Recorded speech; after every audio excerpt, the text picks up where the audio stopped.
दोस्तों नमस्कार। इस देश के प्रधानमंत्री नरेंद्र मोदी और अमित शाह ने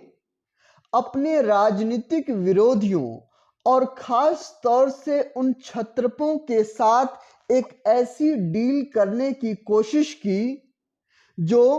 किसी न किसी राज्य में अपनी राजनीतिक जमीन के साथ मौजूद हैं और आने वाले समय में वो नरेंद्र मोदी और दिल्ली की सत्ता के लिए चुनौती बन सकते हैं। लेकिन अखिलेश यादव और अरविंद केजरीवाल ने इंडिया गठबंधन के साथ चुनाव लड़ने की घोषणा के साथ ही इंडिया गठबंधन को दोबारा जीवित कर दिया है, जिसके अंतिम संस्कार की पूरी तैयारी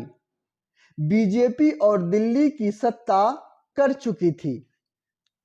दिस इज एसके सिंह और आप देखना शुरू कर चुके हैं राजनीति से जुड़ा हुआ प्रोग्राम द पॉलिटिक्स। यह एक बहुत ही अजीब राजनीतिक डील थी जिसमें ना किसी से कोई मुलाकात करनी थी, ना कोई बात करनी थी, लेकिन खुले तौर पर इस बात को कह देना था कि यदि आप किसी भी तरीके से, चाहे सत्ता पक्ष में रहते हुए या विपक्ष में रहते हुए, चाहे जितनी मर्जी आपने घोटाला किया हो, चाहे जितना मर्जी पैसा आपने कमाया है, अगर आप बीजेपी के साथ आकर खड़े हो जाते हैं या फिर आपके निर्णय बीजेपी के अनुरूप होते हैं, जिससे कि आने वाले 2024 के लोकसभा इलेक्शन में नरेंद्र मोदी के तीसरे बार प्रधानमंत्री बनने में कोई रुकावट ना पड़े, तो आपके आसपास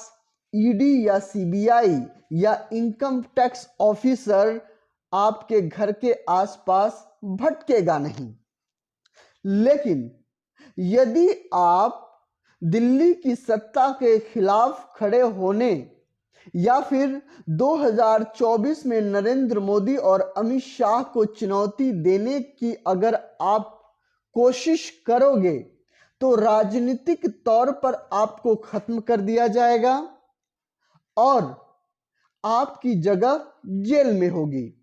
और कहीं ना कहीं अगर आप एक साल से बीजेपी के पूरे रणनीति को देखें, तो एक साल से जिस तरीके से ईडी और सीबीआई की एक्टिविटीज या जो उनके काम करने का जो तरीका, ये साफ तौर पे दिखलाता है कि यह सरकारी संस्था सिर्फ विरोधियों को निशाना बनाने के लिए ही उपयोग किया जा रहा है,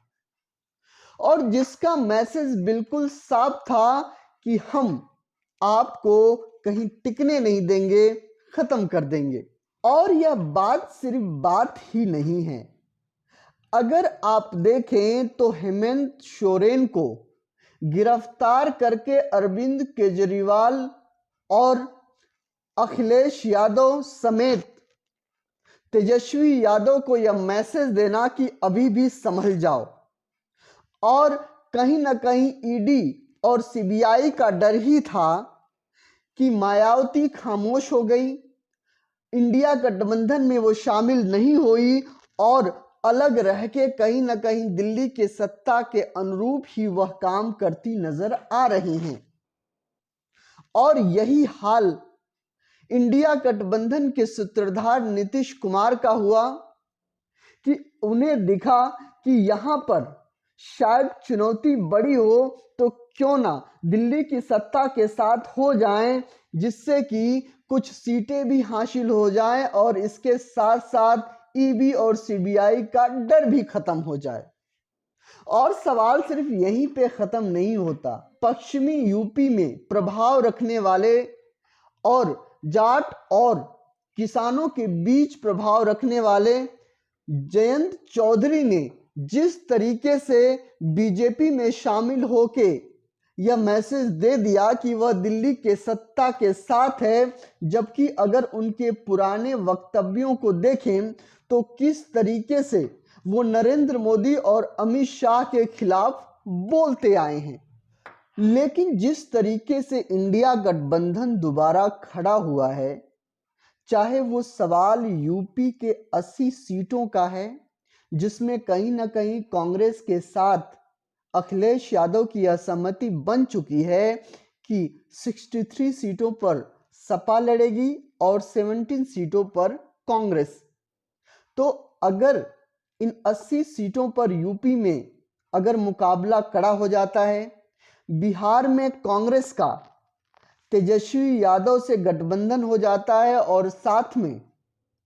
कम्युनिस्ट पार्टियों का तड़का लग जाता है, इसी के साथ महाराष्ट्र में चाहे वो 48 सीटों का सवाल हो जिसमें उद्धव ठाकरे और कांग्रेस एक साथ में आ जाती है, वहीं झारखंड में हेमंत सोरेन और कांग्रेस का जो गठबंधन है वहां पे सीटें अगर कुछ आ जाती हैं, और मैसेज यह भी है, राजनीतिक गलियारों में इसकी भी खबर आ रही है कि 5 सीटें देकर कांग्रेस को ममता बनर्जी भी कहीं ना कहीं इंडिया गठबंधन के साथ खड़ा होने की तैयारी कर रही हैं। और अगर ऐसा होता है तो आप जान जाइए कि 4 सीटों को लेकर जिस तरीके का नारा नरेंद्र मोदी और अमित शाह दे रहे हैं, कहीं 272 का आंकड़ा छूना भी मुश्किल ना हो जाए। इसीलिए नरेंद्र मोदी अमित शाह की दिल की धड़कनें बढ़ी हैं और जिस तरीके से इंडिया गठबंधन के सामने या इंडिया गठबंधन के खिलाफ या उनके विरोधियों नेताओं के खिलाफ जिस तरीके का वार नरेंद्र मोदी और अमित शाह ने शुरू किया है, इस बात से यह स्पष्ट है कि 2024 के इलेक्शन को लेके वो कोई भी रिस्क नहीं लेना चाहते। क्योंकि अगर आप देखें तो सीधे तौर पर सबसे पहले